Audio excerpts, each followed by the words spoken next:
Hello friends, मैं संजय आप सभी का स्वागत करता हूं आपके अपने channel Jupiter classes education academy में। तो दोस्तों, जैसा कि आपको पता है कि एमपी पुलिस कांस्टेबल का एग्ज़ाम कुछ समय के लिए टाल दिया गया है। खैर, कारण चाहे कुछ भी हो, लेकिन इसका ये मतलब नहीं कि एग्ज़ाम नहीं होगा और हम पढ़ाई छोड़कर बैठ जाएं, और यदि हम ऐसा करते हैं तो यह हमारी मूर्खता होगी।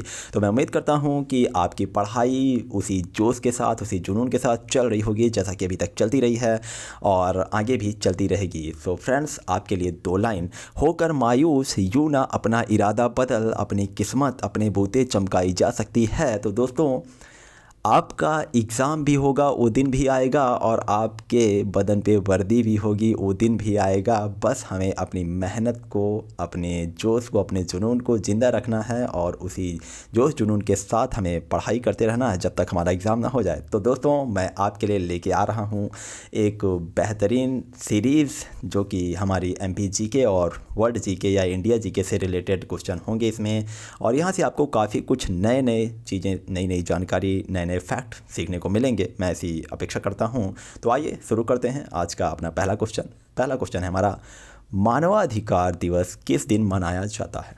आपके सामने ऑप्शन है 1 दिसंबर, 10 नवंबर, 10 दिसंबर या 15 जुलाई। तो इसका राइट आंसर होगा 10 दिसंबर को मानवाधिकार दिवस मनाया जाता है। ओके, आइए इससे रिलेटेड कुछ इंपॉर्टेंट फैक्ट देख लेते हैं। ध्यान से देखिएगा, यहाँ से क्वेश्चन निकालने की कोशिश कीजिएगा। मानवाधिकार दिवस प्रत्येक वर्ष 10 दिसंबर को विश्व भर में मनाया जाता है। मानव से जुड़े मूलभूत अधिकार को मानवाधिकार कहते हैं, और इस अधिकार के अंतर्गत गरिमामय जीवन, स्वतंत्रता, समानता, सम्मान आदि का संरक्षण किया जाता है। वैश्विक स्तर पर, ध्यान दीजिएगा, वैश्विक स्तर पर इस दिवस को संयुक्त राष्ट्र असेंबली ने पहली बार वर्ष 1948 में मानवाधिकार दिवस को महत्व देते हुए 10 दिसंबर को मनाने की घोषणा की। और 1948 में पहली बार मनाया गया, किसके द्वारा? संयुक्त राष्ट्र असेंबली के द्वारा। और तब से लेके आज तक 10 दिसंबर को हर वर्ष इसे मनाया जाता है। ओके, उम्मीद करता हूँ ये फैक्ट आपको समझ में आया होगा। तो आइए नेक्स्ट बात करते हैं। नेक्स्ट क्वेश्चन है हमारा कि विदिशा किस नदी के तट पर स्थित है? आपके सामने ऑप्शन है रावी, सोन, केन या बेतवा।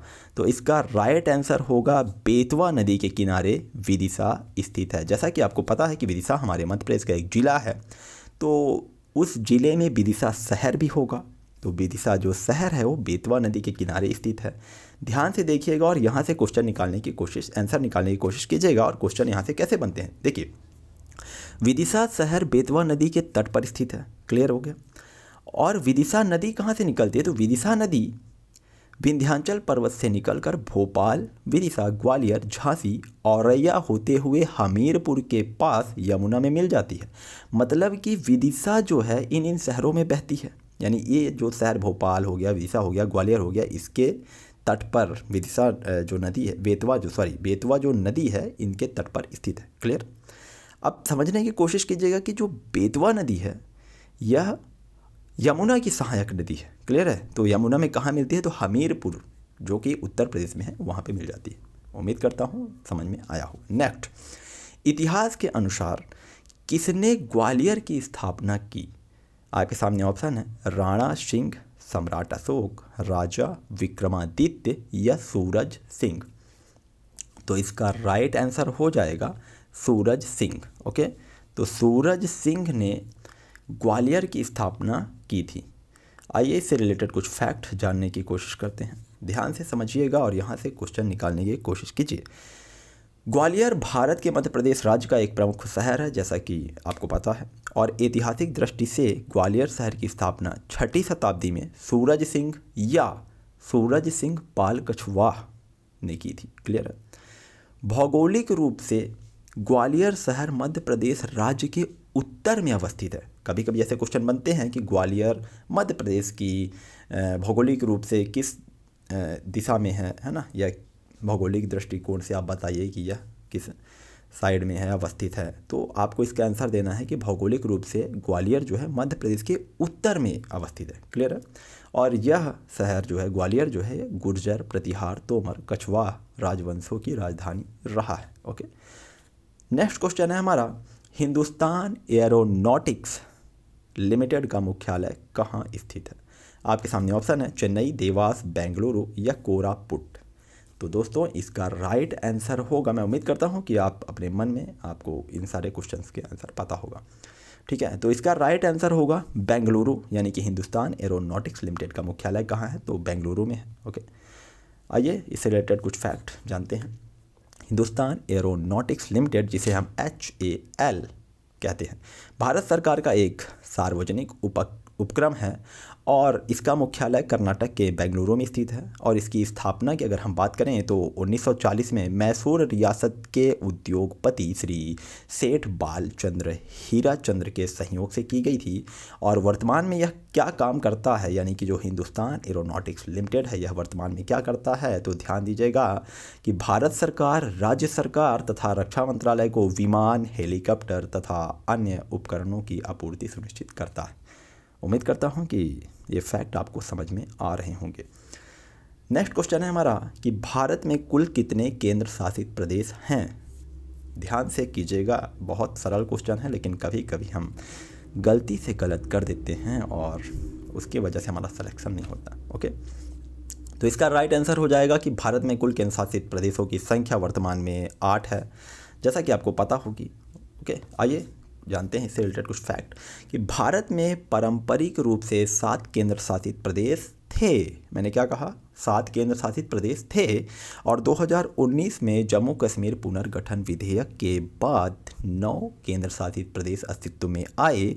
और दादर नागर हवेली और दमन दीव विधेयक 2019 को संसद के दोनों सदनों से मंजूरी मिलने के बाद देश में केंद्र शासित प्रदेशों की संख्या 9 से घटकर 8 हो गई है। मतलब समझिएगा, 7 केंद्र शासित प्रदेश थे, 2019 में 9 हुए और 2019 में ही 26 जनवरी, देखिए विधेयक 2019 था, लेकिन 26 जनवरी 2020 को दादर नागर हवेली और दमन दीव को एक कर दिया गया, जिससे कि 9 से 8 हो गए हैं। यानी कि वर्तमान में 8 ही केंद्र शासित प्रदेश हैं हमारे भारत में। आपको इसे ध्यान से याद रखना है। क्लियर है। नेक्स्ट क्वेश्चन है कि भारतीय रिजर्व बैंक की स्थापना कब हुई थी। ऑप्शन है आपके सामने 1949, 1947, 1927 और 1935। तो दोस्तों इसका राइट आंसर होगा 1935। क्लियर है। आइए इससे जुड़े कुछ फैक्ट जानते हैं। ध्यान से समझने की कोशिश कीजिएगा और यहाँ से भी 2-4 क्वेश्चन निकलेंगे जो कि आपको बिल्कुल याद कर लेना है। क्लियर है। देखिए, भारतीय रिजर्व बैंक भारत सरकार का एक केंद्रीय बैंक है और इस बैंक की स्थापना RBI एक्ट 1934 के अनुसार 1 अप्रैल 1935 में की गई थी। यहाँ से क्वेश्चन निकालिएगा, आपसे क्वेश्चन पूछा जा सकता है कि RBI की स्थापना किस एक्ट के अनुसार की गई। तो RBI एक्ट 1934 के अनुसार की गई। कब की गई, तो 1 अप्रैल 1935 को की गई। अब ध्यान दीजिएगा कि इसका राष्ट्रीयकरण 1 जनवरी 1949 में किया गया था। यानी आपसे पूछा जा सकता है कि राष्ट्रीयकरण कब किया गया RBI का, तो 1 जनवरी 1949 में किया गया। क्लियर है। अब देखिए कि RBI जो है वो भारत के केंद्रीय बैंक होने के साथ साथ भारत की अर्थव्यवस्था का संचालन करता है और नियंत्रण करता है तथा सभी बैंकों को गाइडलाइन प्रोवाइड कराता है। क्लियर है। अब देखिए यहाँ से 2 इंपॉर्टेंट क्वेश्चन कि भारतीय रिजर्व बैंक के पहले governor British banker Osborne Smith थे, जबकि CD देशमुख भारतीय रिजर्व बैंक के पहले भारतीय गवर्नर थे। क्लियर हुआ। मैं एक बार फिर से बताता हूँ कि भारतीय रिजर्व बैंक के पहले गवर्नर यदि आपसे पूछे तो कौन होगा, ऑसबोर्न स्मिथ होगी। लेकिन यदि आपसे पूछे कि भारतीय रिजर्व बैंक के पहले भारतीय गवर्नर कौन थे, तो पहले भारतीय गवर्नर कौन होंगे, CD देशमुख होंगे। उम्मीद करता हूँ कि ये फैक्ट आपको समझ में आ गया होगा। नेक्स्ट क्वेश्चन है हमारा, किसने ओरछा के चतुर्भुज मंदिर का निर्माण करवाया। ऑप्शन है आपके सतपुड़ा राजा, बुंदेला राजपूत, राजा विक्रमादित्य या राजा भोज। तो दोस्तों इसका राइट आंसर होगा बुंदेला राजपूत। ओके, आइए इससे रिलेटेड कुछ फैक्ट देख लेते हैं। ओरछा रियासत की स्थापना 15वीं शताब्दी में रुद्र प्रताप सिंह बुंदेला ने की थी और यहाँ के बुंदेला राजपूत ने एक प्रसिद्ध चतुर्भुज मंदिर का निर्माण भी करवाया और यह मंदिर भगवान विष्णु से संबंधित है। यहाँ से भी क्वेश्चन बनता है कि ओरछा के चतुर्भुज मंदिर का निर्माण किसने करवाया था, तो आपको पता होना चाहिए, बुंदेला राजपूतों ने करवाया था। यह मंदिर यानी कि जो चतुर्भुज मंदिर है, यह किस भगवान को समर्पित है? तो भगवान विष्णु को समर्पित है। क्लियर है। और जिसमें मंदिर के साथ साथ दुर्ग एवं राजमहल की वास्तविक विशेषताएं स्पष्ट होती हैं। क्लियर है। नेक्स्ट क्वेश्चन है हमारा, विंध्याचल श्रेणी में ऊंची चोटी है। तो आपको इसका आंसर बताना है कि विंध्याचल श्रेणी जो है हमारे मध्य प्रदेश की, उसकी सबसे ऊंची चोटी कौन सी है?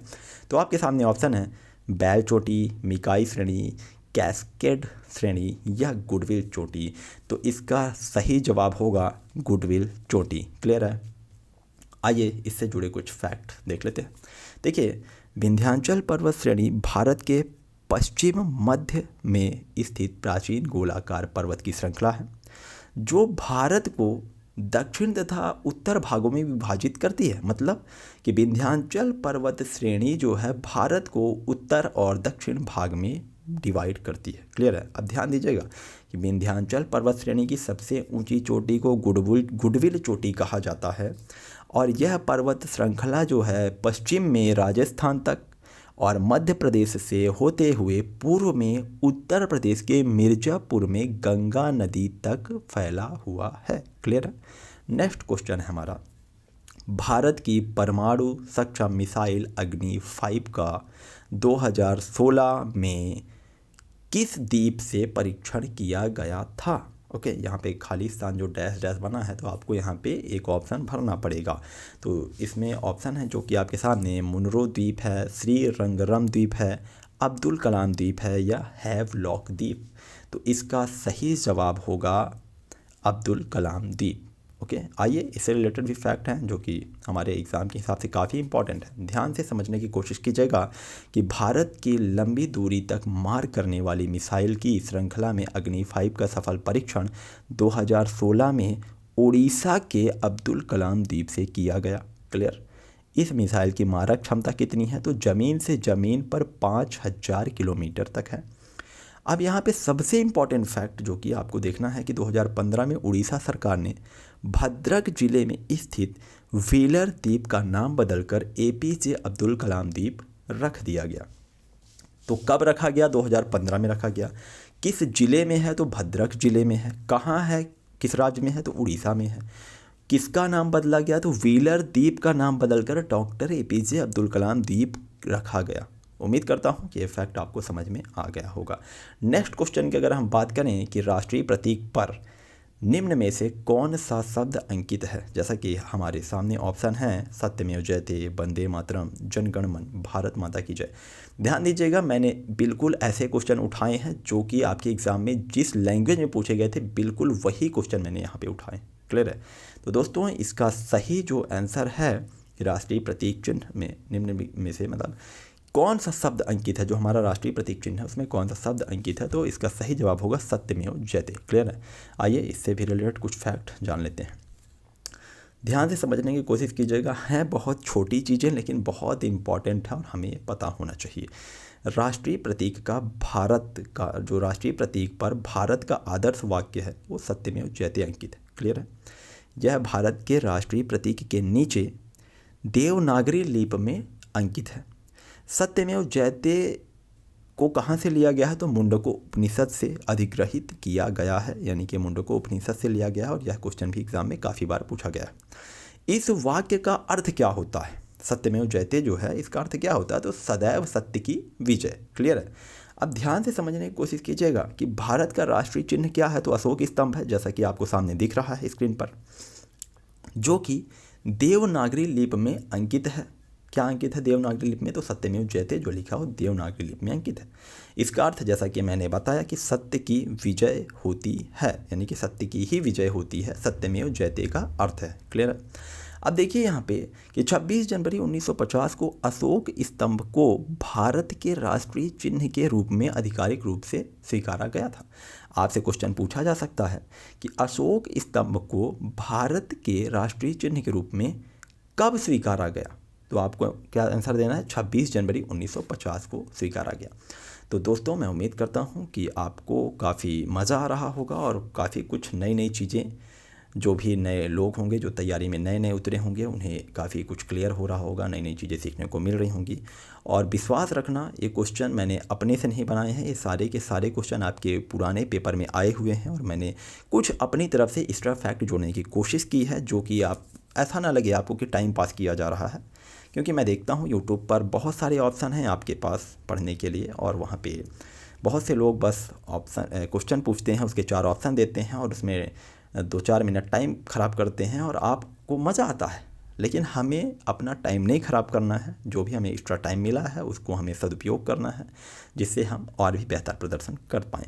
क्लियर है? तो उम्मीद करता हूँ कि आपको यह वीडियो पसंद आया होगा। यदि आपको यह वीडियो पसंद आया है तो आप वीडियो को लाइक करें। यदि आप हमारे चैनल पर नए हैं तो चैनल को सब्सक्राइब करें। इसी तरह से वीडियो पाने के लिए, जो कि आपको नोटिफिकेशन के द्वारा प्राप्त होगा, मैं कोशिश करूँगा कि हमारे द्वारा डेली नया नया वीडियो डाला जाए। ओके, सो फ्रेंड्स, आपको पढ़ाई जारी रखनी है। क्लियर है? और तो अगर यह वीडियो आपको अच्छा लगे तो प्लीज़ अपने दोस्तों के साथ शेयर कर दीजिएगा। तो फ्रेंड्स, मिलते हैं नेक्स्ट वीडियो में, तब तक के लिए आप सभी को तहे दिल से धन्यवाद।